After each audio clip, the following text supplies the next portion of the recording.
বাড়ির গাছে পড়া আম দিয়ে ম্যাঙ্গো জুস বানান খুব সহজে। তার জন্য দেখুন একটি বেশ সুন্দর পাকা আম নিয়ে নিয়েছি। এখন খোসাটা ছাড়িয়ে একটি গ্রেটারের সাহায্যে ভালোভাবে আমটাকে গ্রেট করে পাল্পটা বের করে নেব। আর এইভাবে জুস বানিয়ে খেলে দোকান থেকে কেনার কোনো প্রয়োজনীয়তাই পড়বে না। এরপরে পাল্পে মিশিয়ে দেব 3 টেবিল স্পুন চিনি দিয়ে ভালোভাবে ফেটিয়ে নেব। চিনিটা যাতে খুব ভালো মতো মেল্ট হয়ে যায়। এবার ছাঁকনির সাহায্যে ছেঁকে নিয়ে রোঁয়াগুলো থাকে ওইগুলো বের করে দেব। দিয়ে জুসটা বের করে নিলাম।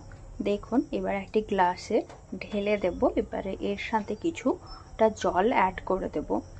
আর সেই সঙ্গে বিট লবণ, চাট মশলা আর 2টো আইস কিউব দিয়ে ভালোভাবে ফেটিয়ে সার্ভ করে দিন ম্যাঙ্গো জুস।